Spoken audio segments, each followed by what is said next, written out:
I've been shooting with the Canon EOS R50 now for the last 9 months, and I've largely been very happy with it, shooting both YouTube videos as well as taking pictures of cameras for my business.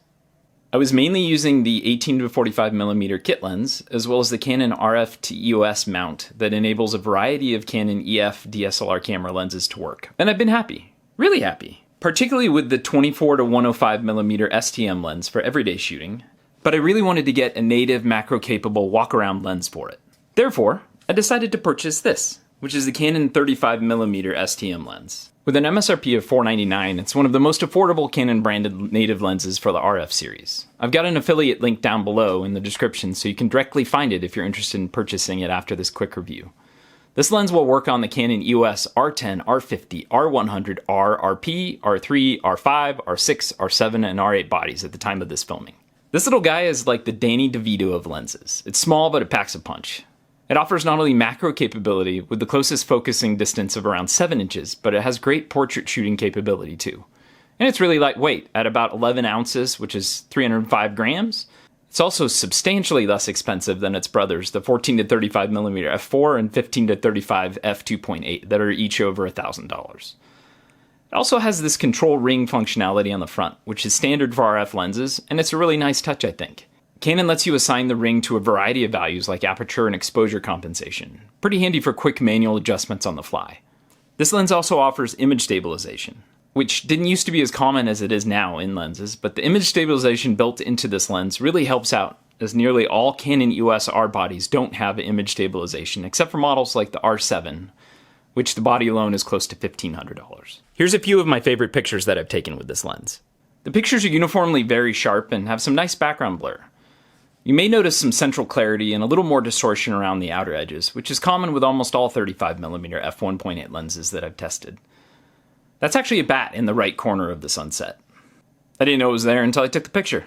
Depending on the shooting situations, this lens can be a little bit noisy, in the same vein as my old trusty 50mm 1.82 prime lens. When it loses focus, the lens can retract, which is most common in low light shooting situations, and more common with still shooting than video from my experience, as there are fewer scene transitions generally. Good lighting really helps, especially indoors if you can help it. Because of its ultralight weight and price point, it does sacrifice weather sealing and hefty build quality in comparison with some of the more advanced L lens options by Canon. But all that said, for the price point, I've been very happy with this lens. This lens also has neat macro capability. Check this out. I've got some video of my EOS R50 with the 35mm lens, as well as the wide-angle 10 to 18mm lens that I use often, and the kit 18 to 45mm lens, so you can see the angle of view and what macro looks like in comparison. The sharpness is clear, and if your subject is well in front of the background of whatever you're taking the picture of, even at close range you can see the bokeh with the 35mm lens. In terms of other comparable lenses, there are quite a few other options. But within the Canon RF lens family specifically, the closest competition would be the Canon 24mm RF lens. It's a wide-angle lens, also macro-capable, and similarly priced around $500 to $600. I didn't end up opting for this lens as I already have the Canon EFS 10 to 18mm ultra-wide and didn't need the wider angle, but it's a good option as well. Doesn't do quite as well from my experience with portrait shooting, as there's a bit more distortion on the subject and less background bokeh. It's great for landscape architecture shots, but it really depends on your shooting needs.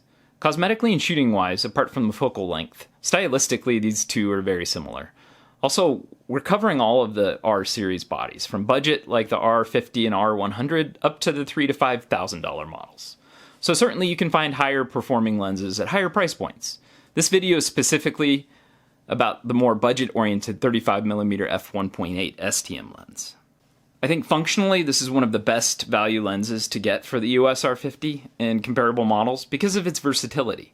From filming content to shooting portraits to street photography to its macro capability, this lens covers a lot of ground. There's a reason why the 35mm focal range is a favorite of so many, including myself.